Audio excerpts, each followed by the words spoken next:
Okay, so you get the wreckage of the 79 hull, and the year prior, the Bennett boat became sold to a gentleman in, I think it was Las Vegas. Las Vegas, out in the desert.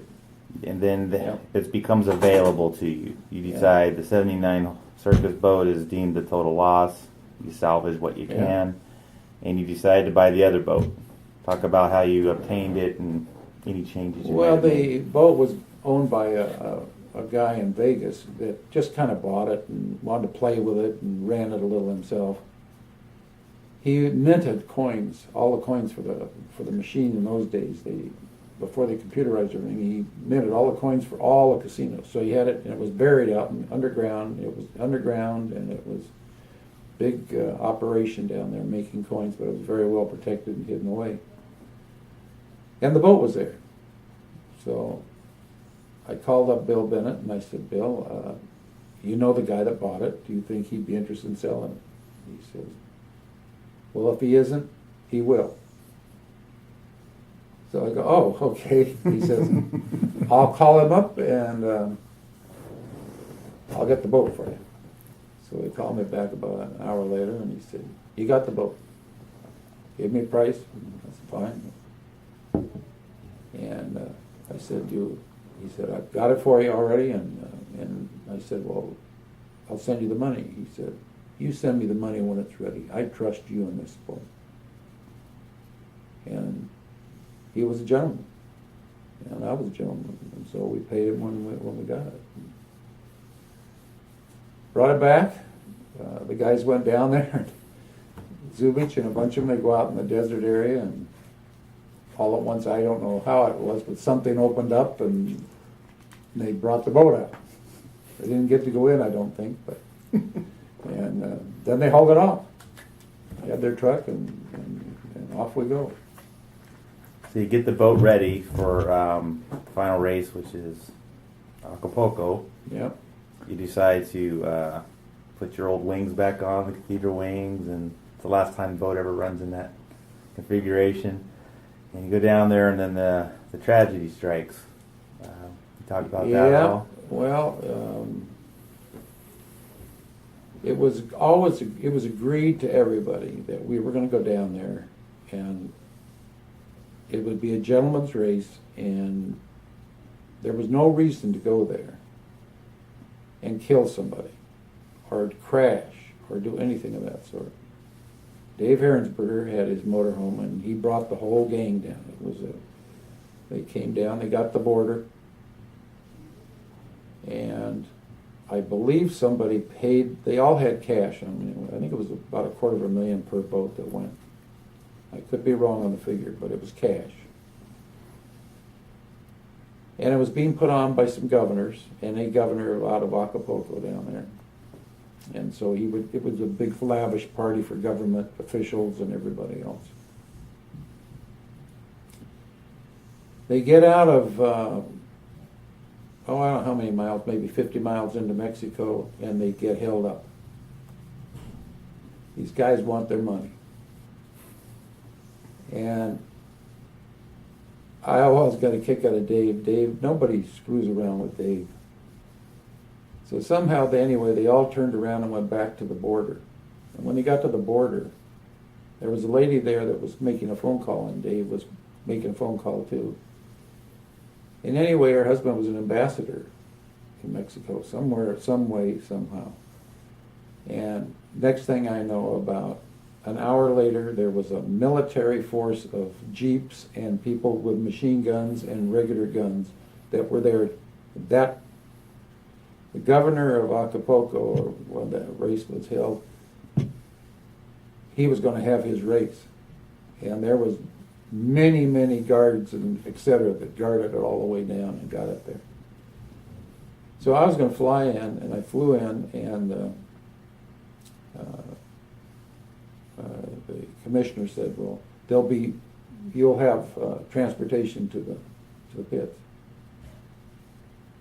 I didn't know what kind of transportation. It was jeeps with machine guns and a guy that was driving, and they had a gun over their shoulders, and they drove us all and they watched every owner and they took care of them and they made sure everybody got to the vicinity. And Art Alberto at that time we got down there, he had a motorhome there, so they welcomed us in the motorhome with his family and everybody. And it was an interesting race site. They all had to get out and dig docks out because they weren't planning on them. They just figured the boats would lay on the shore and take off. Well, no, they had to build docks. None of the facilities were, but the whole gang got it built, and we went racing.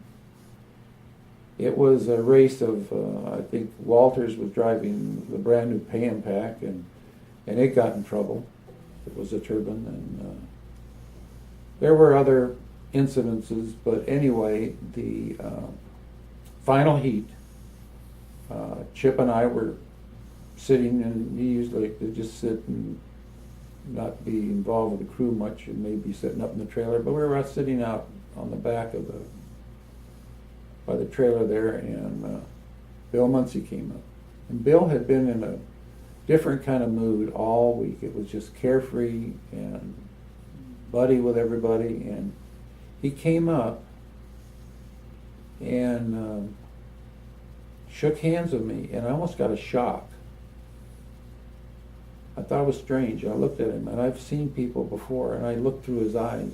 Jerry was the same way. I could see, not realizing at the time with Jerry, but weeks beforehand, I could tell. I don't like to say the word death, but I could tell something. You look at a person and you kind of look right through them in the eyes. And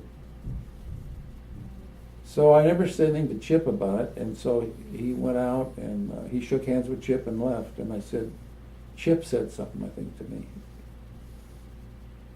And I knew in myself, it was just one of those feelings that might be the last time we'd ever see him.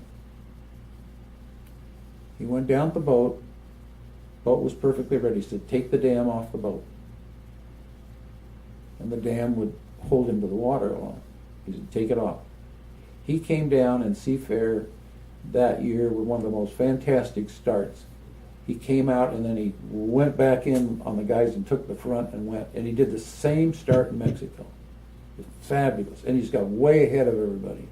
And he went way up, and he just went into the sunset.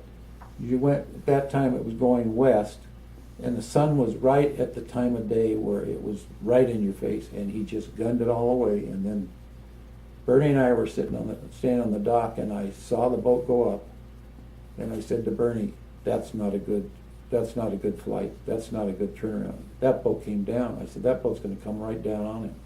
And it did.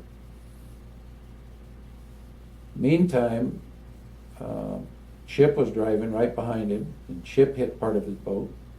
So here's my nice little venture with a friend who hauled for us.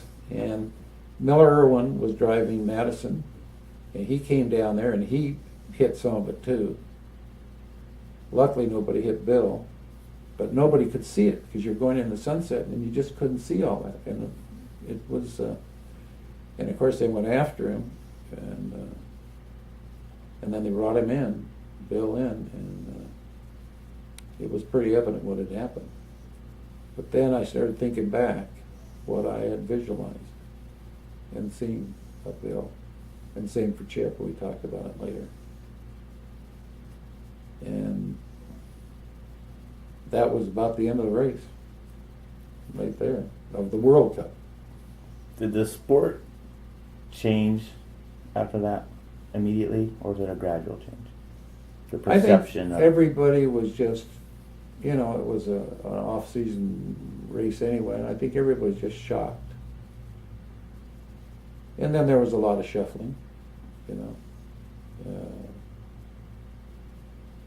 Bill had become good buddies of Chip at the time, and it was pretty evident what was going to happen there. But if Fran kept the company running, as she did, that then Chip parted and went his way, and that was a good move for him. It was a good timing for him. I mean, we gave him a lot of experience over the years that he was with us.